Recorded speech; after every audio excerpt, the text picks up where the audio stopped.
Welcome to the Basilica of the National Shrine of the Assumption of the Blessed Virgin Mary, located in downtown Baltimore, Maryland. This basilica was America's first cathedral. It was the first time a building was constructed in the United States to serve as the headquarters of a bishop. Many of our visitors ask, if this cathedral is so important, why was it built in Baltimore? Why not someplace like New York or Philadelphia? In order to answer the question, why Baltimore, we need to go back to colonial times. When Maryland was founded, it was unique throughout the world because it had religious freedom. Established in 1632 by Catholic convert Cecil Calvert, known as Lord Baltimore, Maryland was created to be a safe place for Catholics who had left England. However, in the decades after its foundation, the Calvert family lost control of Maryland, and it became like the other colonies. There was no tolerance of any religion other than the leaders, and anti-popery laws made it very difficult for Catholics. In those days, Catholics could not vote, run for election, or send their children to college. Masses could only be celebrated in homes, or in churches disguised as home. New priests were not permitted to be trained. Religious tolerance finally came to all Americans in the late 1700s. The Constitution of the United States was signed in 1787. However, several states would not ratify the Constitution until it was amended to include a Bill of Rights. The first of these amendments provides that Congress shall make no law respecting an establishment of religion or prohibiting the free exercise thereof. This amendment was ratified in 1791. By 1789, although the Catholic population of the United States had grown, American Catholics were still under the leadership of a bishop in London.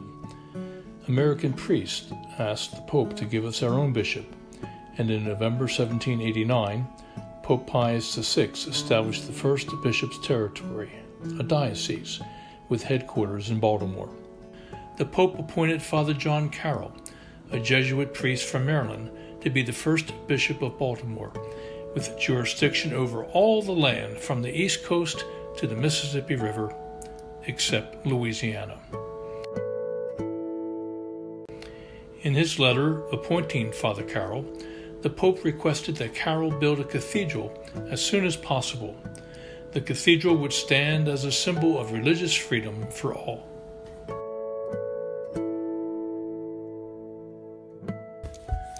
One of Bishop Carroll's challenges was to find an architect capable of building a significant edifice and then decide on the design of the building. This was no easy task in early 18th century America. Bishop Carroll had many people he could ask for advice. His cousin was Charles Carroll of Carrollton, the only Catholic signer of the Declaration of Independence. He was a wealthy, influential man, but certainly not an architect. The bishop's brother Daniel was a lawyer and a signer of the Constitution, but again, not an architect. Bishop Carroll's contemporary, Thomas Jefferson, was himself an architect. He had appointed Benjamin Latrobe to oversee the public buildings in the newly created city of Washington, D.C. Latrobe had been asked to comment on drawings submitted for the proposed cathedral, and in correspondence with the bishop, offered to be architect of the cathedral and to do it gratis. Over the years, Latrobe consulted Jefferson on the project, and he may have been influenced by Jefferson's work. Latrobe had never designed a cathedral before, and he submitted a typical 18th century European design. The bishop asked Latrobe to submit a design that was less foreign. The style they agreed upon is called neoclassic. This is the style of several of the great buildings in Washington, D.C., including the Capitol building.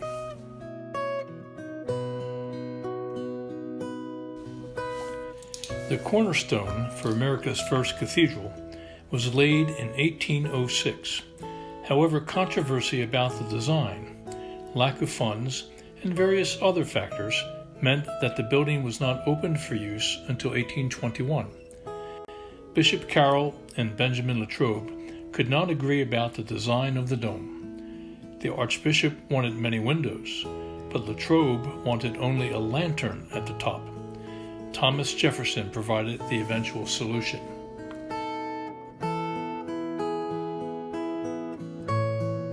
In 1812, the United States was again at war with England.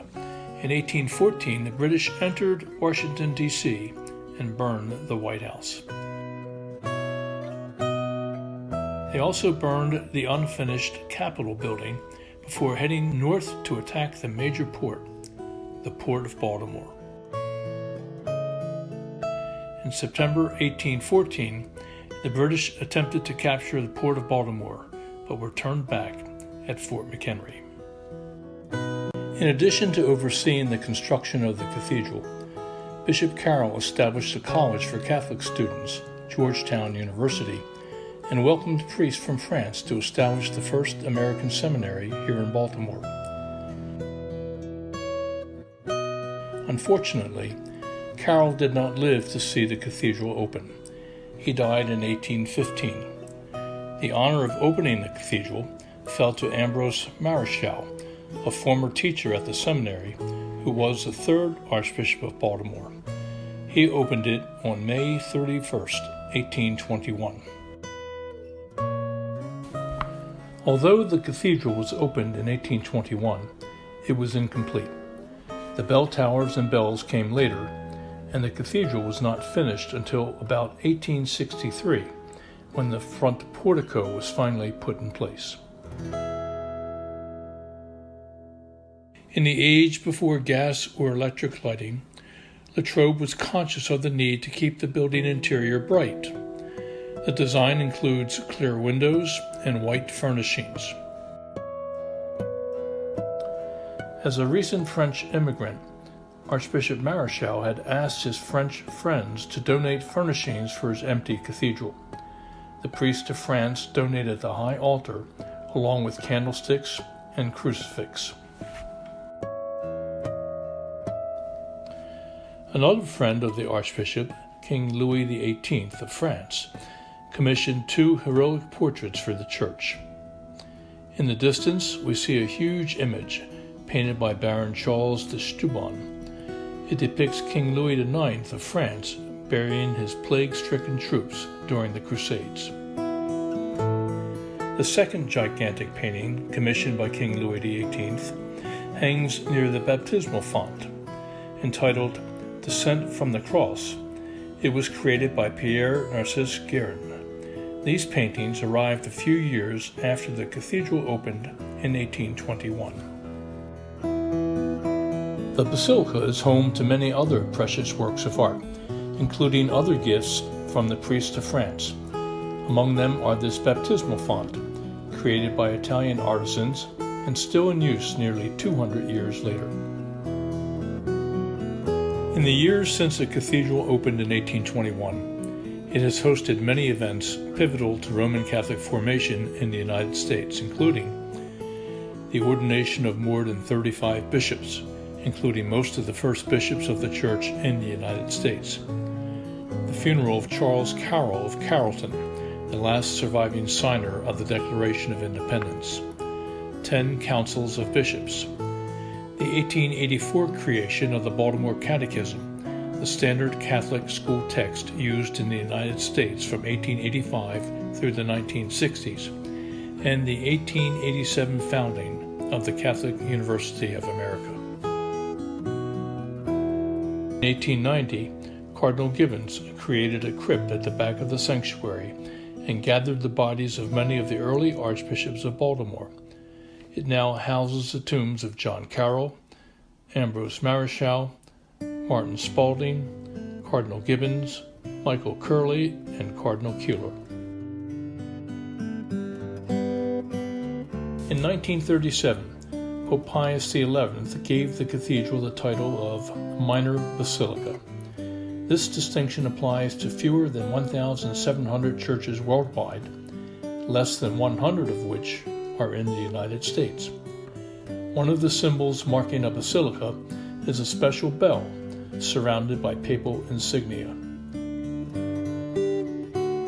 Another symbol marking a basilica consists of a large, colorful umbrella, which is held in readiness should the Pope visit and need shelter from the sun. It bears the papal colors that were in fashion when the custom began. The basilica has been redecorated many times in its 200 years. During a major renovation in the 1940s, the original clear glass was replaced by stained glass. The 1940s renovation also saw the removal of the 24 wooden windows in the dome, each of which is 10 feet tall. The space was boarded up. They had already been covered in compliance with blackout rules of World War II.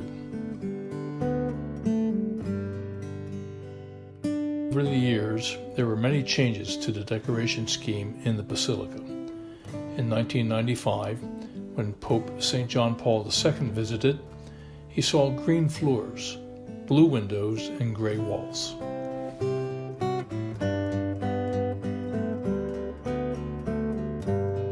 The decor was beautiful, but very different from the Trobe's design. In its 200-year history, the Basilica has seen many famous visitors, including Father Michael J. McGivney, founder of the Knights of Columbus, who was ordained at the Basilica, the Marquis de Lafayette, the French and American national hero, Charles Carroll of Carrollton, the only Catholic signer of the Declaration of Independence, Pope St. John Paul II, St. Teresa of Calcutta, Mother Teresa, and the Ecumenical Patriarch Bartholomew. While preparing for the celebration of the 200th anniversary of the building, it was noted that earlier redecoration schemes had nearly erased the original design. It was decided to restore the building. Cardinal William Keeler, our Archbishop at the time, led the effort to find funding for the restoration. In 2006, we completed the restoration, returning as closely as possible to La Trobe's original design and concepts. In 2004, during a renovation effort, it was determined that in order to be faithful to La Trobe's original intentions, the basement would need to be excavated and opened for public use. During removal of the basement soil, many artifacts and treasures from the past were discovered and marked for preservation.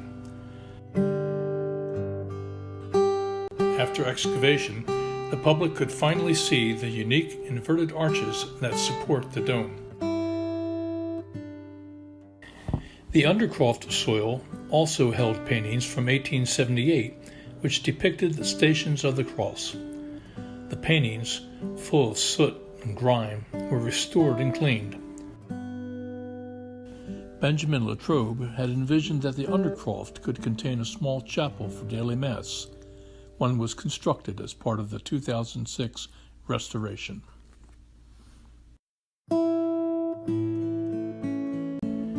In order to accommodate modern visitors, the Undercroft floor was lowered and new walkways were constructed. The Undercroft area continues to evolve. Here, we see the beautiful 1930s statue of Christ the Man, which stood in the upper church before its historical restoration. A replica of the statue of the Holy Child of Cebu graces another niche in the Undercroft. The original image of the Santo Niño is one of the oldest surviving Catholic relics in the Philippines. a large statue of Our Lady of Guadalupe is venerated by many who pass through the undercroft. The restoration, completed in 2006, returned the cathedral as closely as possible to Latrobe's original design and concepts, and brought many beautiful changes to the upper church. The original dome, as designed by Latrobe with ideas from Thomas Jefferson, contained 24 windows, each 10 feet tall. New windows following the original design were installed, replacing the originals which had been removed in the 1940s. Once again, the Basilica is filled with mysterious light. While replacing the gray 1940s paint scheme, 4 large blue panels were uncovered. Painted to appear three-dimensional, they depict the 4 evangelists, Matthew, Mark, Luke, and John. 2 of the wooden angels that had been buried in the undercroft were restored to their original beauty. They were installed near the high altar. The 1884 Roosevelt pipe organ was cleaned and updated during the restoration. The 1819 facade, designed by Latrobe, was retained. The Archbishop's chair of authority, the cathedra, was restored and installed in the sanctuary. The cathedra came from France in 1821. A comparison of the old and restored interiors reveals a dramatic difference. Here we see the 1940s paint scheme, which featured gray and blue tones and blue stained glass. The restored interior features cream-colored walls, restored dome lights, and original clear glass windows. In the years since the 2006 restoration, the Basilica has enjoyed revitalized activity. The Basilica is still the home of an active inner-city parish. Baptisms, weddings, ordinations, and funerals are regularly celebrated in the Basilica. New images have been added to commemorate the visits of 2 recently canonized saints.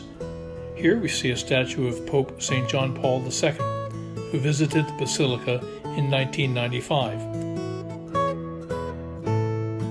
and a bust of St. Teresa of Kolkata, Mother Teresa, who visited the Basilica in 1997. An August 2011 earthquake caused much damage to the newly restored building. Here we see new cracks in the masonry. In order to repair the earthquake damage to the plasterwork, new scaffolding had to be erected. The building has been repaired, and the typical visitor sees no evidence of the damage. Benjamin Latrobe, the architect who designed the Baltimore Basilica, was born 1764 at the Moravian settlement in England. He was educated in England and Germany. Latrobe worked on several famous projects in addition to the Baltimore Cathedral, including a clean drinking water system for the city of Philadelphia. In 1815, Latrobe was asked to salvage the Capitol building, which had been burned by the British. Latrobe made major changes, primarily to the interior. Latrobe died of yellow fever in New Orleans in 1820, 1 year before the Baltimore Cathedral opened. He and his son were buried there in an unmarked grave. A plaque, shown here, was installed later. As an emblem of Roman Catholic history in the United States, the Basilica serves as a vital reminder of the struggles for religious tolerance in the years before the adoption of the First Amendment. It is open 7 days a week, and volunteer docents are usually available to welcome visitors and offer tours. See Baltimore's best-kept historical secret at 409 Cathedral Street.